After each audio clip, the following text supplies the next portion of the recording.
আসসালামু আলাইকুম প্রিয় এইচএসসি 24 ব্যাচের শিক্ষার্থীরা, তোমরা অনেকে আমার কাছে রিকোয়েস্ট করতেছিলা যে কেমিস্ট্রি ফার্স্ট পেপার স্যার একটা সাজেশন দেন, যেটা পরীক্ষায় আসবে, মানে আসার সম্ভাবনা আছে। তো আমি মোটামুটি দেরি হয়ে গেল, কিন্তু এখনো 20 দিন সময় আছে। আমি জানি তোমাদের সবার প্রিপারেশন প্রায় কমপ্লিট।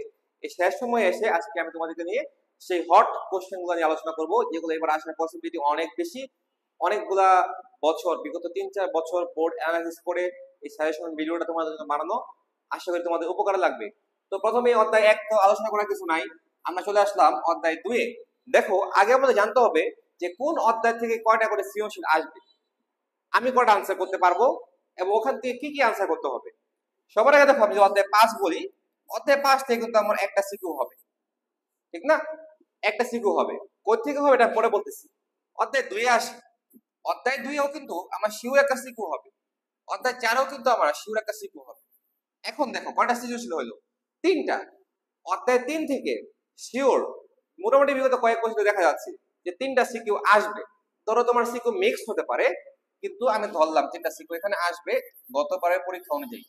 কয়টা সৃজনশীল হলো বলো? 3টা, 4টা, 5টা, 6টা।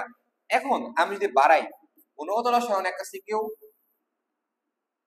তোমার অধ্যায় 4 একটা সিকিউ, তাহলে কয়টা হয়ে গেল দেখো? 2টা, 5টা, 7টা, 8টা। এই 8টা সৃজনশীল আমাদের আসবে। এখান থেকে আমাদেরকে 5টা আনসার করতে হবে যদি শর্ট সিলেবাস হয়। যেহেতু আমি 24 ব্যাচের জন্য ভিডিও বানাচ্ছি শর্ট সিলেবাস অনুযায়ী, এই হলো আমাদের টপিক যেখান থেকে সৃজনশীল আসবে। এখন সৃজনশীলটা কোথা থেকে আসবে, চলো আমরা একটা করে চ্যাপ্টার নিয়ে আলোচনা করি। সবার আগে আমরা আলোচনা করি চলো অধ্যায় 2 নিয়ে, যে অধ্যায় 2 এর কোন টপিকগুলো থেকে 2টা সৃজনশীল আমার আসতে পারে। আচ্ছা, প্রথমত একটা সৃজনশীল 100% শিওর শর্ট। এই শিওর শর্টটা আমি তোমাদের বলি। গুণগত শিওর শর্টটা কি? একটা হলো তোমার বোর প্লাস রাদারফোর্ডের তুলনা, তুলনা অথবা কোয়ান্টাম সংখ্যার যে চার্টটা আঁকতে দেয়, কোয়ান্টাম সংখ্যা, কোয়ান্টাম সংখ্যা চার্ট আঁকতে দেয় না, যে চতুর্থ শক্তি স্তরে মোট কয়টি ইলেকট্রন আছে বের করো, অথবা পটাশিয়ামের 19তম ইলেকট্রনের জন্য কোয়ান্টাম সংখ্যা সেট নির্ণয় করো। আমি সবকিছু লিখতে পারবো না, তোমরা খাতা নিয়ে রাখো, আমার কথাগুলো লিখবা। এখান থেকে এক্স এর সিকিউ আসতে পারে তোমার গ নাম্বারে বা ঘতে। সেম ভাবে আবারও এক্স এর গ বা ঘতে তোমাকে দিতে পারে বর্ণালী, দিতে পারে না এটাই দিবে। বর্ণালী সৃজনশীলটা কিরকম হবে? ধরো চতুর্থ শক্তি স্তর থেকে দ্বিতীয় শক্তি স্তরে একটা ইলেকট্রন আসছে, ইলেকট্রন দাপান্তরের ফলে বিকিরিত বর্ণালীর কালারটা কিরকম হবে, তরঙ্গ দৈর্ঘ্য কত হবে, শক্তি কত হবে, যে কোনো কিছু আসতে পারে। অথবা তোমার আসতে পারে তোমার এই যে কোয়ান্টাম সংখ্যা বদলে বা এটার বদলে আর এন বের করা, ইএন বের করা, অর্থাৎ কক্ষপথে ব্যাসার্ধ নির্ণয়, শক্তি নির্ণয়। এই হলো আমাদের একটা সৃজনশীলের টপিক। লিমিটেড করে দিছি, অনেক কিছু লিমিটেড করে দিছি। এখান থেকে ইনশাআল্লাহ একটা সৃজনশীল শিওর আমাদের আসতেছে গুণগত রসায়নে। এবার আসো 2 নাম্বার সিকিউতে। 2 নাম্বার সিকিউটা 100% চোখ বন্ধ করে হবে দ্রাব্যতা থেকে। এখন দ্রাব্যতা টপিক কি? 3 নাম্বার তোমার কি দিবে, যে কেএসপি দেওয়া আছে এস বাই করো, অথবা এস দেওয়া আছে কেএসপি বাই করো। এটা আমাদের 3 নাম্বার কোশ্চেন। 4 নাম্বারে যে কোশ্চেনটা আসবে সেটা হলো চোখ বন্ধ করে অদক্ষেপ। অদক্ষেপের সৃজনশীল আসে না ঢাকা বোর্ডে বা অন্যান্য বোর্ডে, এটা কখনো হয় না। অদক্ষেপ শিওর আসবে। এখন ধরো ধরো অদক্ষেপ আসে নাই, তাহলে কি আসবে? তাহলে আসবে হচ্ছে সম আয়ন প্রভাব, কমন আয়ন ইফেক্ট, সম আয়ন প্রভাব। এখন ধরো সম আয়ন প্রভাব দিল না, খুব হাই পসিবিলিটি দিতে পারে টেম্পারেচার 75 ডিগ্রিতে থেকে 15 ডিগ্রিতে নামায় নিয়ে আসছে, কতটুকু লবণ গ্যালাসিত হবে, অর্থাৎ গ্যালাসিত লবণ। বুঝলা বাচ্চারা? এই হলো আমাদের গুণগত রসায়ন থেকে 2টা শিওর সিকিউ। অনেকে আমাকে জিজ্ঞেস করে স্যার আয়ন শনাক্তকরণ থেকে সিকিউ আসবে? আয়ন শনাক্তকরণ থেকে সিকিউ আসার চান্স খুবই কম, তবে এমসিকিউ আসার চান্স 100%। সো তোমার বাদ দেওয়ার কোনো সুযোগই নাই। ধরো পটাশিয়াম ফেরোসায়ানাইড দিয়ে কোন আয়নটা শনাক্ত করা যায়, অথবা বললো তোমার কাছে Fe2+ আছে, আয়ন শনাক্তকরণটা দিয়ে দিল 3 নম্বরে বললো উদ্দীপকের লবণটা তুমি কিভাবে শনাক্ত করবে। তো আয়ন শনাক্তকরণ আমাদের বাদ দেওয়ার কোনো সুযোগ নাই, আর বাদ দিয়ে লাভ কি রে ভাই, এটা তো আমার অ্যাডমিশন লাগবেই। সো আয়ন শনাক্তকরণ আমরা পড়ে যাব। এই হলো আমাদের গুণগত রসায়ন থেকে 2 সেট সিওর সিকিউ। এই 2 সেট আনসার করার কোনো ব্যাপারই না। দেখো 20-20 কিন্তু আমরা পাইলাম। এবার দেখো আমাদের অধ্যায় 3 চ্যাপ্টার 3 নিয়ে তো সবার মাথা ব্যথা। চ্যাপ্টার 3 কে আমরা বলতে পারি কেমিস্ট্রি ফার্স্ট পেপারে জৈব যৌগ, সেকেন্ড পেপারে যেমন জৈব যৌগ ওখান থেকে 3টা সৃজনশীল, এটা আমাদের কেমিস্ট্রি ফার্স্ট পেপারে জৈব যৌগ। তো এখানে কি কি কোশ্চেন আছে দেখো। সবার আগে কোশ্চেন আসতে পারে এস ব্লক থেকে। তো এস ব্লকে কি কোশ্চেন আসতে পারে, ধরো এস ব্লকে 3টা কোশ্চেন বলি। সোডিয়ামকে কেন ক্ষার ধাতু বলা হয়, ম্যাগনেসিয়ামকে কেন মৃৎ ধাতু বলা হয়, সোডিয়ামকে কেন কেরোসিনের মধ্যে সংরক্ষণ করা হয়।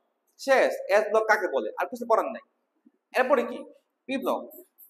পি ব্লকে যদি আমরা আসি, পি ব্লকের গ্রুপগুলো তো আমাদের ভাগ করতে হবে তাই না। গ্রুপ 13 আছে, 14 আছে, 15 আছে, 16 আছে, 17 আছে, 18 থেকে কিছু আসে। গ্রুপ 13 থেকে কি কোশ্চেন আসে, গ্রুপ 13 থেকে আসতে পারে তোমার অ্যালুমিনিয়াম অক্সাইড উপধর্মী, অ্যালুমিনিয়াম ক্লোরাইড ডাইমার গঠন করে। তোমরা ভিডিও আটকে আটকে কোশ্চেনগুলো লিখে রাখো। গ্রুপ 13 গেল। গ্রুপ 14 থেকে কি আসতে পারে, CCl4 আদ্র বিশেষিত হয় না, কিন্তু সিলিকন টেট্রাক্লোরাইড আদ্র বিশেষিত হয়।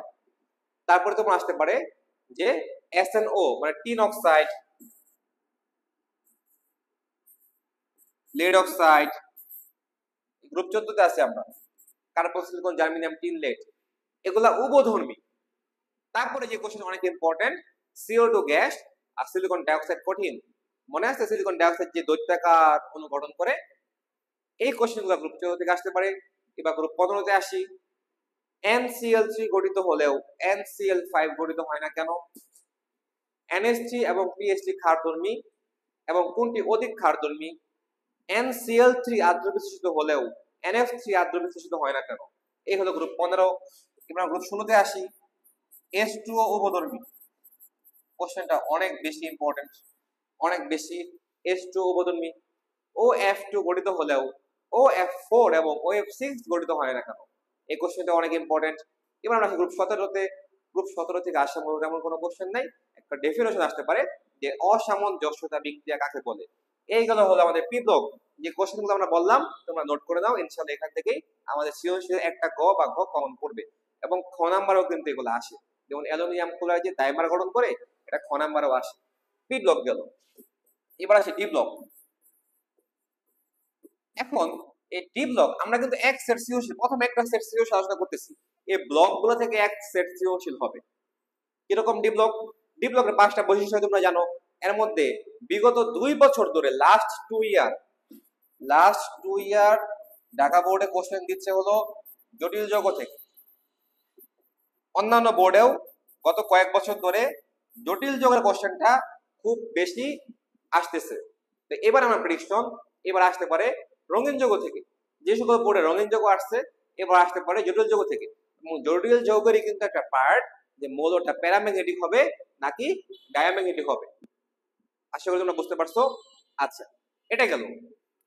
এবার আমরা যেটা শিখবো সেটা হচ্ছে আমাদের ডি ব্লকের পরে কি আসে বলতো, এফ ব্লক। এফ ব্লক তো পড়া কিছু নাই। এই চ্যাপ্টারের দ্বিতীয় পার্ট হলো মৌলের পর্যায়বৃত্ত ধর্মসমূহ। মৌলের পর্যায়বৃত্ত ধর্মসমূহ হচ্ছে আয়নীকরণ শক্তি, ইলেকট্রন শক্তি, তড়িৎ ঋণাত্মকতা। এখান থেকে একটা গ নাম্বার প্রশ্ন আসতে পারে যে যেমন বেরিলিয়াম এবং বোরনের মধ্যে আয়নিক শক্তি কার বেশি, নাইট্রোজেন ও অক্সিজেনের মধ্যে আয়নিক শক্তি কার বেশি। তারপরে ক্লোরিন ইলেকট্রন শক্তি ক্লোরিন থেকে কেন বেশি ইলেকট্রন শক্তি, তাই না? আচ্ছা, এইগুলো একটা কোশ্চেন। এরপর আমার পর্যাবৃত্ত ধর্ম কিন্তু আরো আছে, যেমন গলনাঙ্ক আছে, স্ফুটনাঙ্ক আছে। গলনাঙ্ক স্ফুটনাঙ্কটা আমি তোমাদেরকে ফাজনামিদের সাহায্যে পরামর্শ দেব যে কিভাবে তোমরা পরীক্ষা আনসার করবা। এরপরে আমাদের টপিকটা কি, একটা সৃজনশীল আমাদের গেল, পরবর্তী সৃজনশীল টপিকটা হচ্ছে সংকরায়ন। সংকরায়ন থেকে একটা পূর্ণাঙ্গ সৃজনশীল না আসলেও একটা ঘ বা একটা ঘ নাম্বারে সংকরায়ন থেকে প্রশ্ন আসবে। গত কয়েক বছর ধরে যেমন H2O তরল, H2 এবং H2S এর বন্ধন কোণ 1 নয় কেন, অথচ সংকরায়ন কিন্তু sp3, একজনের 4.5 ডিগ্রি, একজনের 92 ডিগ্রি। এই প্রশ্ন আসতেছে। তারপর তোমাদের আসতে পারে যে কার্বন, নাইট্রোজেন এবং অক্সিজেনের সংকরায়ন একই হওয়া সত্ত্বেও বন্ধন কোণ এবং আকৃতি ভিন্ন কেন। এগুলোর বাইরে অন্যান্য সংকরায়ন আসতে পারে, যেমন NH3 আর NF3 এর মধ্যে বন্ধন কোণ সেম নয় কেন, মানে সংকরায়ন সেম হওয়া সত্ত্বেও বন্ধন কোণ এবং আকৃতি ভিন্ন কেন।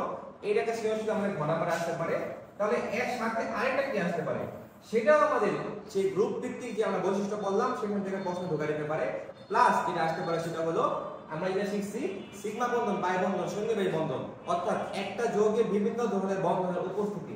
যেমন তোমরা পড়ছো NH4Cl, NH4Cl এর মধ্যে তিন ধরনের বন্ধন আছে।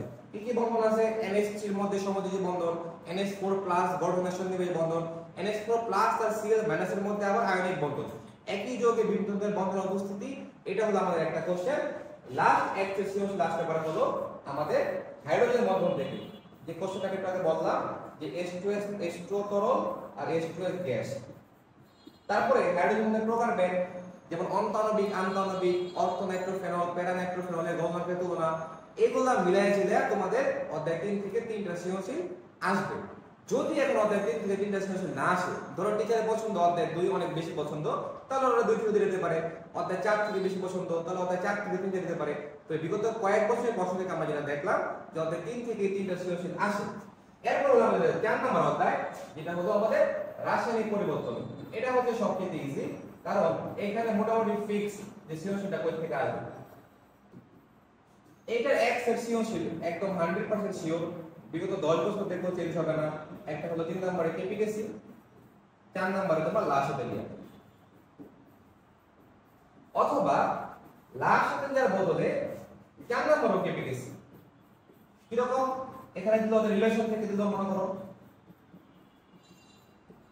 4 নম্বরে দিল রাশিমালা, অথবা রাশিমালা না দিয়ে তোমার আলফার মান দিয়ে দিল, পি এর মান দিয়ে দিল, কেপি বাই করতে বলতো, অথবা আলফা আর বি এর মান দিয়ে দিল, কেসি বাই করতে বলতো। কিন্তু আগে খেয়াল করে দেখবা গত 2-3 বছর আগের বোর্ড কোশ্চেনগুলোতে সরাসরি কেপিকেসি বের করতে বললেও এখন যেটা করে আলফার মান চেঞ্জ করে দেয়, বলে বিয়োজন মাত্রা দ্বিগুণ করতে চাপের মান কত গুণ চেঞ্জ করতে হবে। মানে একটু অ্যানালাইটিক্যাল, একটু অ্যানালাইসিস করে আমাদের সলিউশন সলভ করতে হবে। তাহলে অধ্যায় 4 এর এই এক সেট আমরা পাইলাম। আরেক সেট সিওসি হলো আমাদের পিএইচ ও বাফার দ্রবণ থেকে। 3 নম্বরে পিএইচ, 4 নম্বরে বাফার দ্রবণ। সবক্ষেত্রে রিলেক্সে আনসার করা যায় হলো অধ্যায় 4, যেখানে দুইটা সৃজনশীল করতে আসবে, এটা 100% ফিক্স। তবে মাঝে মধ্যে বাফার দ্রবণের বদলে মিশ্রণের প্রকৃতিও আমরা দেখি, যে অ্যাসিড এবং ক্ষার মিশ্রণ করা হয়েছে, মিশ্রণের প্রকৃতিটা কি রকম হবে। তো পিএইচ এর অনেকগুলো টাইপ হয়, এটা তোমরা আমাদের 4 এর ক্লাসে দেখতে পারবা যে কয় রকমের পিএইচ এর ম্যাথ হয়। আর বাফার দ্রবণের ম্যাথ তো ফিক্সড, দুই রকমের ম্যাথ হয়। একটা হলো A প্লাস B মিশ্র দ্রবণের পিএইচ কত হবে, আর একটা হলো মিশ্রণে সামান্য পরিমাণ অ্যাসিড বা ক্ষার যোগ করলেও মিশ্রণে কোনো পরিবর্তন হবে কিনা। লিমিটেড টপিক, টপিকও লিমিটেড, সিওসিও লিমিটেড। এটা একদম প্রিমিয়াম মোডে আমরা পড়ে ফেলবো, যাতে আমরা এই চ্যাপ্টারটা করতে দুই শিওর আনসার করতে পারি। এবার হলো বিপদের সাথী, যারা আমরা একটু ফাঁকিবাজ, পড়ালেখা করছি কম, তাদের সঙ্গী সাথী হচ্ছে এই অধ্যায় 5 কর্মমুখী রসায়ন, যেখানে জানা কথা কোশ্চেন করে থেকে আসবে। একটা হলো ভিনেগার প্রস্তুতি,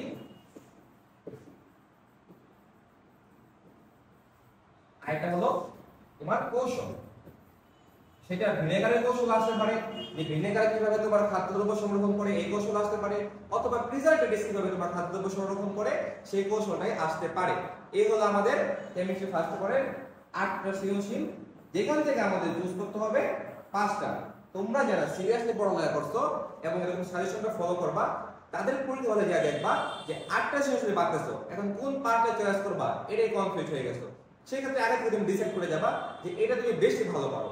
এই চ্যাপ্টার থেকে এগুলো আসলে তুমি শিওর আনসার করবা, যাতে পরীক্ষা হলে বসে তোমার 5 থেকে 10 মিনিট সময় নষ্ট না হয়, যে আমি কোন সৃজনশীল আগে দিব কোনটা পরে দিব, এবার ডিসাইড করে যাবা।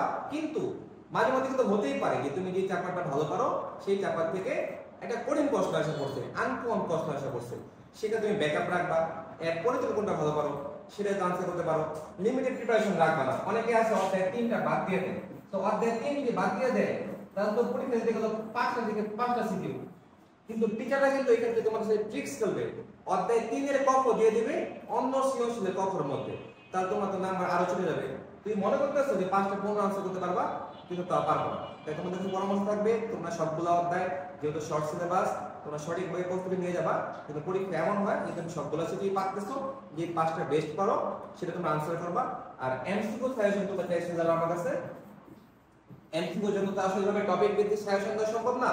তোমরা বিগত 21 সাল, 22 সাল, 23 সাল এই 3টা বছরের বোর্ড কোশ্চেন সলভ করে এট লিস্ট 10টা ভালো ভালো সরকারি বা বেসরকারি ভালো কলেজের প্রশ্ন সলভ করে যাবা। তাহলে আমাদের এমসিকিউ তুমি দেখবা, তুমি যখন প্রথমটা দেখানো শুরু করছো মার্চ 25, 25, 13, 14, কিন্তু যখন তুমি 20টার উপরে বোর্ড প্লাস কলেজ সলভ করে ফেলবা, অটোমেটিক তোমার এভারেজ মার্কস 22 থেকে 30 চলে যাবে। তবে একটা অ্যানালাইসিস তোমাকে অবশ্যই করতে হবে যে তুমি যখন প্রথম দিকে দাগাচ্ছ এমসিকিউ তোমার ভুলগুলো কোথায় হচ্ছে, কোন টপিকটা তোমার উইকনেস ফাইন্ড আউট করে তোমরা এমসিকিউটা ক্লিয়ার করবা। এভাবে ইনশাআল্লাহ আমাদের কেমিস্ট্রি ফার্স্ট পেপারে এটা কমপ্লিট প্রস্তুত হবে। খুব দ্রুতই সামনে ভিডিওতে আমরা কেমিস্ট্রি সেকেন্ড পেপারে সাজেশন নিয়ে আসবো।